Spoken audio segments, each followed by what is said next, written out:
नमस्कार, मैं श्रेया और आप देख रहे हैं खबरों बिहार। बढ़ते हैं खबरों की ओर। आज की खबरों में पहले बात करेंगे राजनीति की, फिर हम बात करेंगे अपराध से जुड़ी कुछ खबरों की और फिर कुछ अन्य महत्वपूर्ण खबरों की। मुख्यमंत्री नीतीश कुमार ने बुलाई एनडीए की बड़ी बैठक। सीएम आवास में 28 अक्टूबर को मीटिंग। 28 अक्टूबर को मुख्यमंत्री नीतीश कुमार ने एक आने मार्ग स्थित सीएम आवास में एनडीए की बड़ी बैठक बुलाई है। झारखंड विधानसभा चुनाव और बिहार में 4 विधानसभा सीटों पर होने वाले उपचुनाव को लेकर यह अहम बैठक बुलाई गई है, जिसमें एनडीए के तमाम नेता शामिल होंगे। इस महत्वपूर्ण बैठक में उपचुनाव के साथ साथ बिहार विधानसभा चुनाव, राजनीतिक हालात और सरकार के कामकाज की समीक्षा होगी।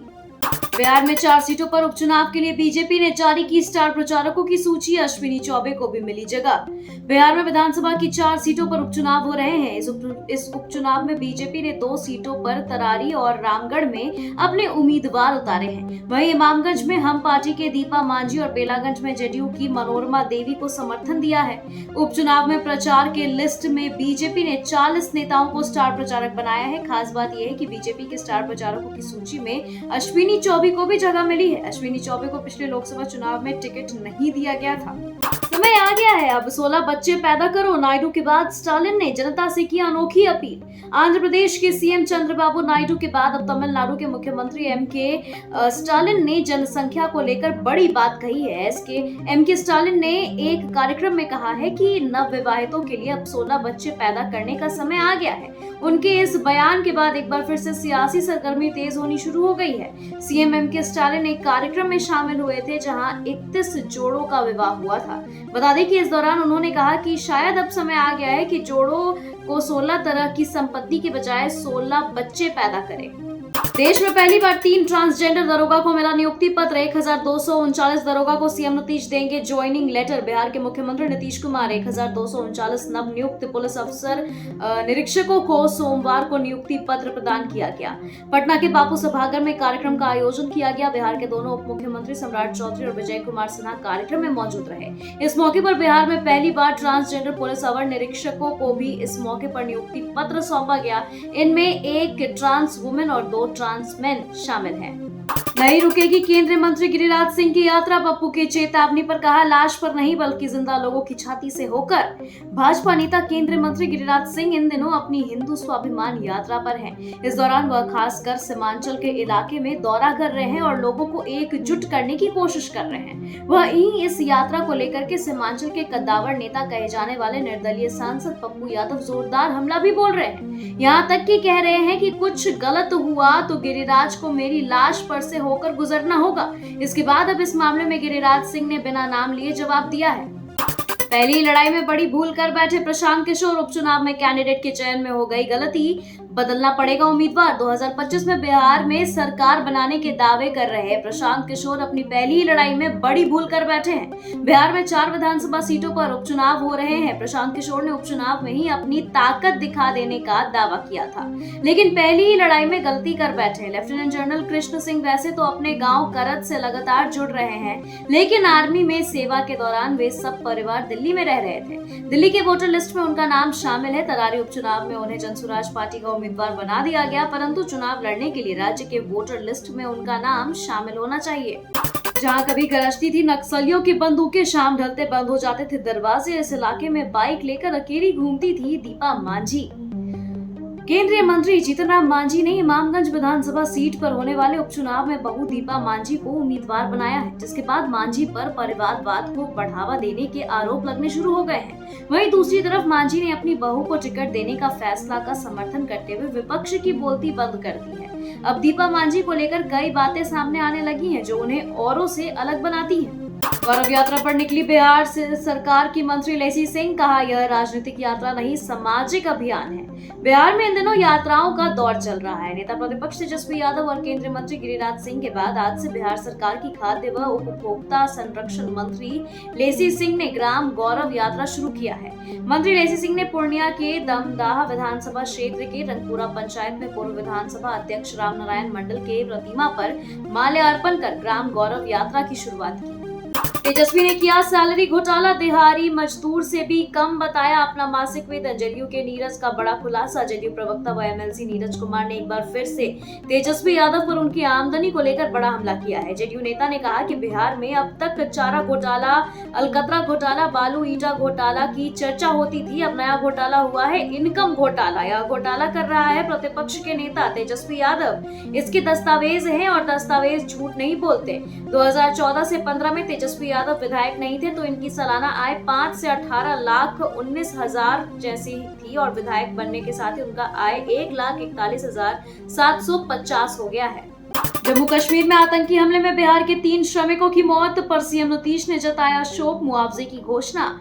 जम्मू कश्मीर में अमर अब्दुल्ला सरकार के गठन के 48 घंटे बाद ही गांदरबल में हुए आतंकी हमले में बिहार के 3 लोगों की मौत की घटना ने सीएम नीतीश कुमार को दुखी कर दिया है। उन्होंने हमलों में 3 बिहारी श्रमिकों को मौत पर गहरी शोक संवेदना व्यक्त की और मृतक के परिजनों को मुख्यमंत्री राहत कोष से 2-2 लाख रुपए देने की घोषणा की है। नीतीश कैबिनेट की बैठक आज, कई अहम प्रस्तावों पर लगेगी सरकार की मुहर। मुख्यमंत्री नीतीश कुमार ने कल यानी मंगलवार को कैबिनेट की बैठक बुलाई है। मुख्यमंत्री सचिवालय की कैबिनेट हॉल में शाम 5 बजे से कैबिनेट की बैठक शुरू होगी। बैठक में विभिन्न विभागों से जुड़े कई अहम प्रस्तावों पर सरकार की मुहर लगने की संभावना है। दिवाली और छठ पूजा से पहले नीतीश सरकार राज्य के लोगों को बड़ी सौगात दे सकते हैं।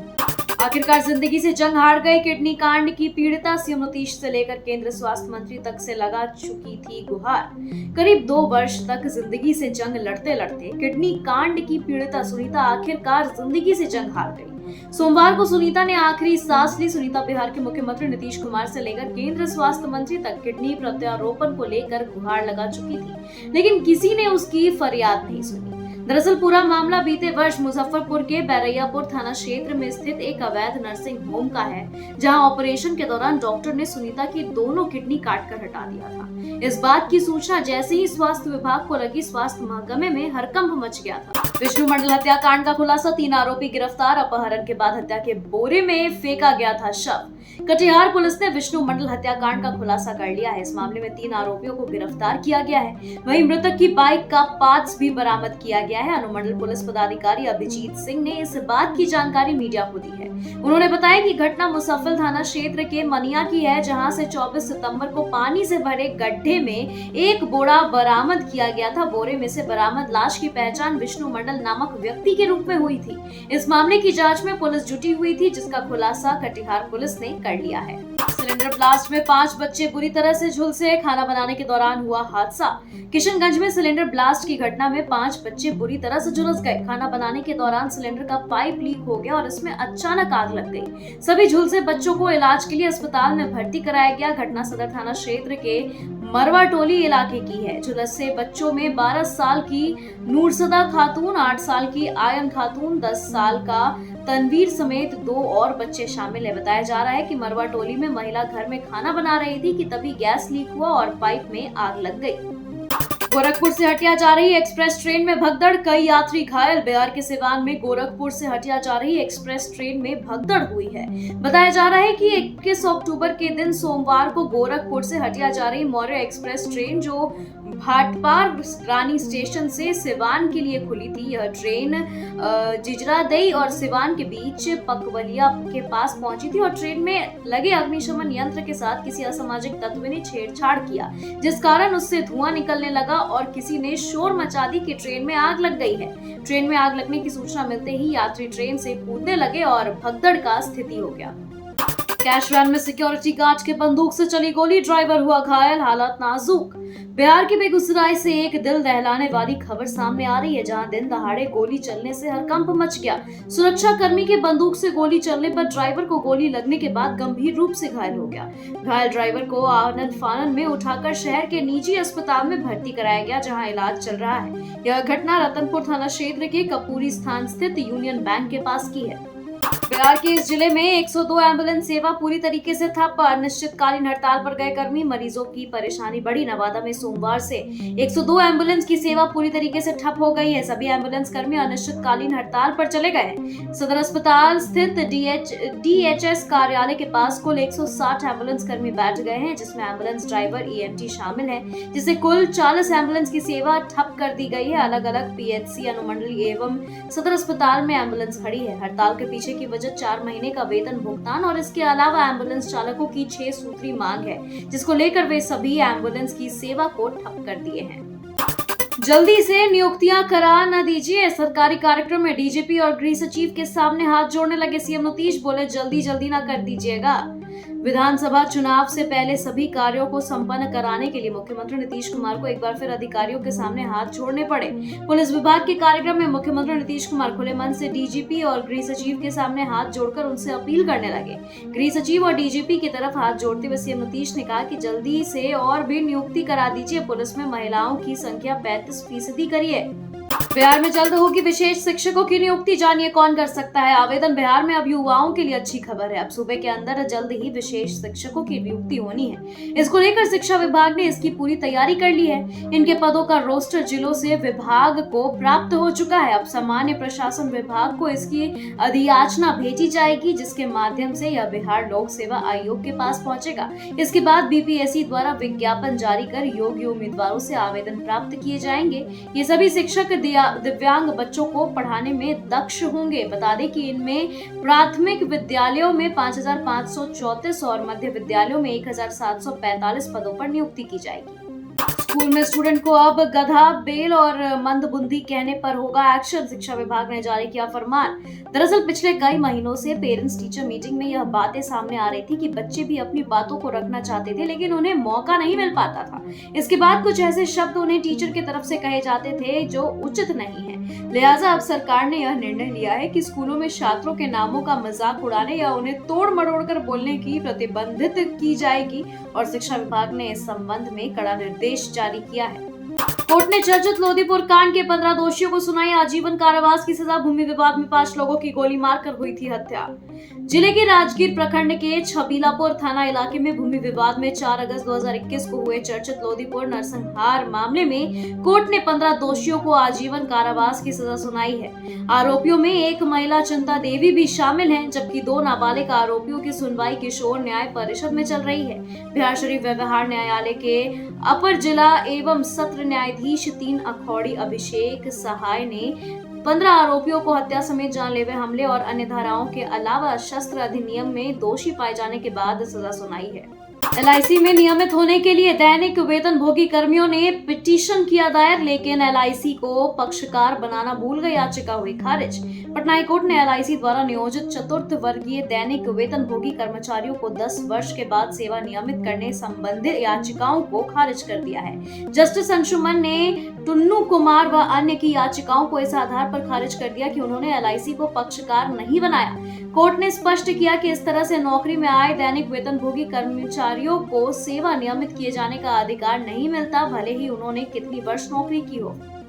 सारण में जहरीली शराब से मौत के बाद ताबड़तोड़ कार्रवाई में जुटी पुलिस। 24 घंटे में 214 जगहों पर की छापेमारी, 30 को किया गिरफ्तार। सारण में जहरीली शराब से लोगों की मौत के बाद पुलिस लगातार कार्रवाई में जुटी है। इसी कड़ी में सारण पुलिस ने अवैध शराब के खिलाफ विशेष अभियान चलाया। इस दौरान 1349 स्थानों पर छापेमारी की गई है। सारण एसपी कुमार आशीष ने बताया कि इस अभियान में 227 अभियुक्तों को गिरफ्तार किया गया है और 5290 लीटर शराब जब्त की गई है। इसके अलावा 60,000 लीटर अर्धनिर्मित शराब विनिष्ट किया गया है।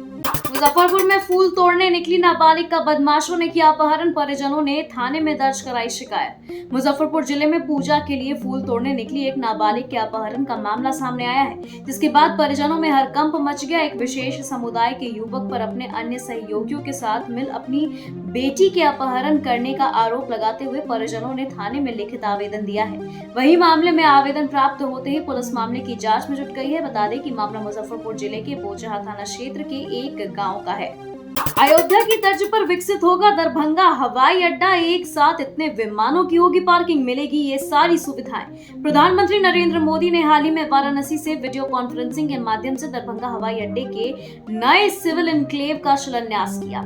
इस महत्वाकांक्षी परियोजना के लिए 912 करोड़ रुपए की लागत आएगी, जिसमें 54 एकड़ भूमि पर बनने वाला यह हवाई अड्डा 24 एकड़ के रनवे और 14 विमानों की पार्किंग क्षमता के साथ अत्याधुनिक सुविधाओं से लैस होगा। दरभंगा हवाई अड्डे का निर्माण अयोध्या मॉडल पर आधारित होगा।